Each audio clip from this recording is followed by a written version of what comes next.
Jurassic Island, premier parc dédié aux dinosaures de toute la Caraïbe. Parcourez le parc à la rencontre de dinosaures animés à taille réelle. Au programme, plongez dans l'ère du Jurassique en réalité virtuelle avec la toute nouvelle attraction Jurassic VR.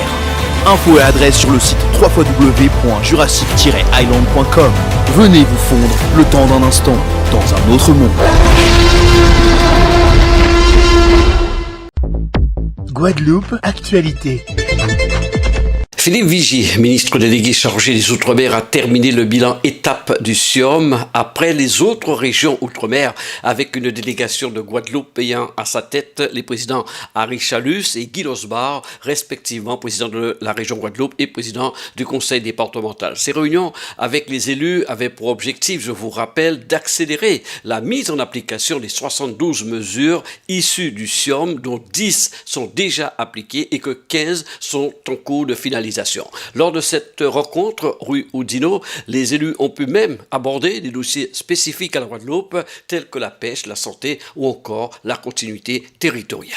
Eh bien, c'est que nos deux présidents puissent effectivement parler des projets que nous avons sur le SIOM et que les parlementaires puissent nous appuyer là-dessus et intervenir aussi quand il le fallait. Il faut rappeler que l'objectif du SIOM, c'était que nous soyons co-construction. Que les décisions ne soient pas prises au niveau du gouvernement sans qu'il y ait cette concertation avec les élus. Et nous, au niveau des élus guadeloupéens, ce que nous faisons, c'est que nous sommes en bloc. Il y a d'abord une réunion sur les différents dossiers, mais nous avons exigé au niveau du ministre de l'Outre-mer que nous soyons dans cette démarche de co-construction. Donc c'est pour cela qu'aujourd'hui, sur les différents points au-delà des dossiers du SIOM, il y a un certain nombre de dossiers qui concernent la Guadeloupe, qui n'étaient pas retenus dans le cadre du SIOM, mais qui ont été traités, que nous avons longuement discuté. Justement, lesquels?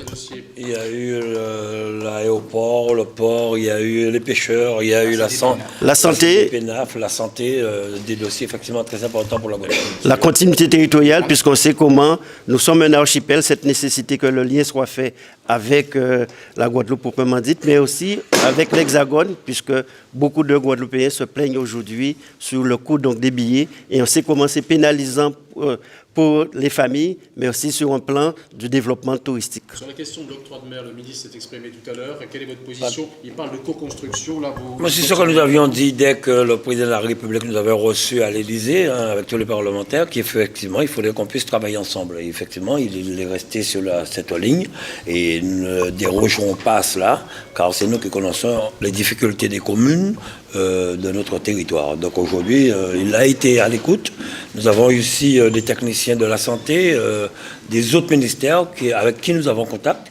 Et nous avons surtout demandé à mettre en place une méthode de travail par année, nous recevoir une fois par année les Guadeloupéens, les responsables politiques de la Guadeloupe, pour que nous puissions avancer ensemble, car tout ce que nous faisons, c'est dans l'intérêt de nos populations. La Guadeloupe connaît un problème concernant l'eau potable, les problématiques de salissement. On sait que les stations d'épuration ne sont pas aux normes. Est-ce que c'est un thème que vous avez abordé ce soir avec le ministre? Pas aujourd'hui, puisque c'est un dossier que nous prenons à bras le corps. Il faut dire que aussi bien l'État, la région, le département et le syndicat, que nous avons mis en place toute une stratégie.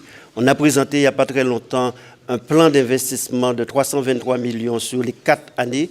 Nous avons également présenté une méthode. Nous sommes engagés à ce que tous les 3 mois, nous fassions une conférence de presse avec l'ensemble des médias pour informer quels sont les travaux, quelles sont les avancées, quels sont les impacts sur chaque chantier.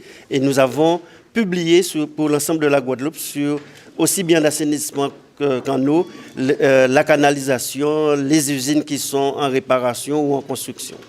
Et un dossier important aussi, c'est le transport. On nous a demandé effectivement, comme nous l'avons mis dans le SIOM et que nous avons la 3DS qui est sortie, que nous puissions aussi être autorité unique pour aller plus vite. Et comme le disait M. Losbar sur l'eau, moi je pense qu'aujourd'hui, il faudrait qu'on puisse attendre 323 millions, c'est pas rien. Ce qui n'a pas été fait en 50 ans, nous arrivons il y a à peine 8 ans. Nous avons déjà beaucoup fait. En plus, c'est la région et le département qui investissent là-dessus. Donc aujourd'hui, je le dis qu'on devrait attendre maintenant. Les marchés sont lancés par le SMGAG maintenant. Des travaux sont en cours, le département a des travaux en cours, la région a des travaux en cours. Maintenant, c'est laisser travailler les gens pour que nous puissions avancer. Et je le dis aujourd'hui, nous prenons vraiment nos responsabilités avec les parlementaires, l'association des maires, pour que nous puissions apporter des réponses sur les bonnes politiques publiques aux Guadeloupéens. Il y a un sujet quand même qu'il faut préciser, puisque nous avons longuement débattu sur la santé concernant le CHU. On sait qu'en 2024, nous aurons un CHU neuf, avec des équipements neufs, mais cette nécessité de régler donc les problèmes d'exploitation, puisque tout le monde connaît les difficultés de trésorerie et financière du CHU. Donc là aussi, dès le mois de janvier, février, à notre initiative, il y aura un plan de redressement qui sera présenté et pour lequel il nécessitera un accompagnement, mais en tout cas des décisions fortes à ce niveau-là. Et c'est le cas aussi pour le CIMGUA, puisqu'on connaît quelles sont les difficultés, quel est le problème concernant les cancers, la détection donc, des cancers. Là aussi, il faut trouver tous les moyens nécessaires pour que le CIMGUA ne soit pas pénalisé par ce fonctionnement. Et la faculté de médecine, le plan de financement est bouclé. Nous avons eu aussi les réponses, les accords et nous allons balancer les travaux. Les questions les questions institutionnelles sont nombreuses, mais ce n'était pas l'objet aujourd'hui. Les questions institutionnelles vont être discutées d'abord entre nous, avec tous les élus de la Guadeloupe. Je pense qu'il y a des progrès à faire, qu'il y a des choses à changer, qu'il y a des blocages qu'il faut lever. Mais ça, c'est une discussion extrêmement importante, puisqu'il s'agit de l'avenir institutionnel, organisationnel de notre société, et pour que nous puissions fonctionner longtemps avec ça. Mais seulement, nous avons travaillé, je pense que la méthode est la bonne aujourd'hui. Avant de venir ici, nous nous sommes concertés, les deux exécutifs, président de région, président du département, les parlementaires, députés, sénateurs, nous avons fait une bonne séance de travail. Cette séance est de bonne tenue. Nous ne nous faisons pas d'illusions, mais nous avons débloqué quelque chose. Nous avons débloqué surtout, levé le blocage sur un peu ce qu'on pensait de nous, sur la manière dont nous étions traités. Nous avons montré notre unité, notre sérieux et les éléments qu'il y a à ce que nous soyons ensemble pour œuvrer au développement de notre pays. D'abord, prendre les choses par nous-mêmes, commencer par travailler nous-mêmes, ensuite nous présenter devant l'autorité, je dirais, étatique, unie, mais en tenant compte du fait que nos populations ont de plus en plus une demande identitaire, une demande pour son développement et pour se reconnaître dans son territoire. Juste un mot par rapport à ça, je voudrais que vous répondiez. La méthode de la chaise vide revendiquée par le président Letchimy, vous ne la prenez pas à votre compte? Non, nous, on n'a pas à apporter un jugement sur l'attitude du président Letchimy. Ce que nous disons, c'est que si nous venons ici, c'est pour dire si nous sommes d'accord ou pas. Nous venons écouter, exposer nos points de vue. Lorsque les discussions étaient rudes tout à l'heure avec le ministre, je crois qu'il n'y a pas de cadeau là-dessus, mais seulement nous sommes venus dire ce que nous pensons. Nous n'avons pas été d'accord sur tous les points et nous sommes loin d'être d'accord, mais nous avons pris des clauses de revoyure et par conséquent nous reviendrons discuter à la table des négociations pour dire ce que nous pensons. Réaction positive du ministre Philippe Vigier qui a plutôt bien apprécié ce bilan étape du comité interministériel Outre-mer avec les élus guadeloupéens. Tout le monde a considéré que c'était une bonne méthode puisque nous avons travaillé comme nous l'avons fait depuis hier matin, à la fois sur des mesures SIOM, et c'est bien parce qu'il y a eu un vrai débat avec les représentants des collectivités. D'abord, je suis très heureux, le président de la région était là, le président du département était là, les parlementaires étaient là, le président de l'association des maires était là. Donc on a vraiment fait ce travail à la fois sur les mesures SIOM, mais beaucoup plus largement que ça. On a parlé de la santé très longuement, on a parlé de ports, on a parlé d'aéroports, on a parlé naturellement de continuité territoriale, on a parlé de production industrielle pour renforcer le développement économique de la Guadeloupe. Donc vous voyez, tous les sujets ont été abordés. Et comme je m'y étais engagé depuis le début, ce sont des moments de rencontre et de dialogue où c'est très simple. Ceux qui viennent à ma rencontre nous proposent des thèmes, ils choisissent les thèmes et on répond aux questions qui nous sont posées. Vous avez évoqué hier justement que la délégation du UNES avait évoqué 14 thèmes. Cette fois-ci, la délégation... Oh, il y a de nombreux thèmes, je m'en voudrais pas, mais au moins une dizaine qui ont été abordés. Mais il y en a même prévu de se revoir, et rapidement. Donc vous voyez que la méthode est plutôt bonne, parce qu'on va se revoir.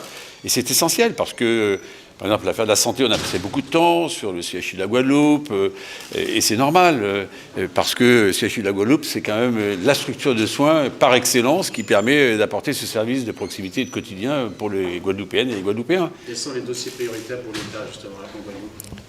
Mais on va fonctionner à l'envers. Le rôle de l'État, c'est d'accompagner les territoires dans leurs projets qui sont, à leurs yeux, les projets structurants. Mais vous savez, lorsqu'on est au ministère des Outre-mer, on touche à l'université, on a parlé de l'université, on a parlé naturellement de la santé, je l'ai dit, on a parlé de développement économique, on a parlé beaucoup de transport, de ports, d'aéroports, des mobilités, d'autorités organisatrices unies. Moi, mon travail, c'est quoi, en fait? C'est d'essayer de faciliter les choses. On n'a pas eu de l'octroi de mer. Et on est d'accord, là encore, avec ce territoire, sur la méthodologie de l'octroi de mer. On va faire travailler les territoires, tous les élus. On va faire avec le monde économique, avec les consommateurs, avec les associations de maires. Ils sont en charge de nous faire des propositions, ils vont travailler ça autour des préfets. Nous renverrons ça au début de l'année, au printemps prochain, en 2024. Et puis on continuera d'avancer et de cheminer ensemble. Ce qu'il faut, mais moi j'ai pris des engagements très forts, c'est de faire en sorte que les ressources des collectivités soient protégées. Je dis bien protégées. Pas moi qui suis élu local, qui vais aller piquer dans la poche des collectivités, c'est pas le jeu. Le bon chemin, c'est quoi? C'est de faire en sorte qu'on améliore le pouvoir d'achat d'appareil de la vie chère. J'ai parlé de cette mission pour lutter contre les monopoles. J'ai parlé de ce bouclier qualité-prix. J'ai parlé aussi de ces idées reçues, quelquefois sur l'octroi de mer. Ou quelquefois l'octroi de mer qui, vous le savez, taxe même des productions locales, alors qu'il n'est pas initialement fait pour taxer des productions locales, mais des productions importées. Donc vous voyez, d'abord je suis très heureux de cet état d'esprit, mais je n'en doutais pas une seule seconde. Je connais la responsabilisation des acteurs, je connais leur volonté, et puis je crois que la conclusion du président Losbar et celle que j'ai pu faire montrer que nous sommes parfaitement en phase. En tout cas, moi, je suis très heureux de ce très bel échange. Vous voyez, 2 jours, 8 tables rondes. Et j'en profite pour vous dire que Wallis et Futuna, la Polynésie, la Nouvelle-Calédonie, qui ne sont pas directement dans le SIOM, auront aussi la possibilité d'avoir des moments de dialogue et d'échange au mois de février prochain. O-News Radio sur outremernews.fr.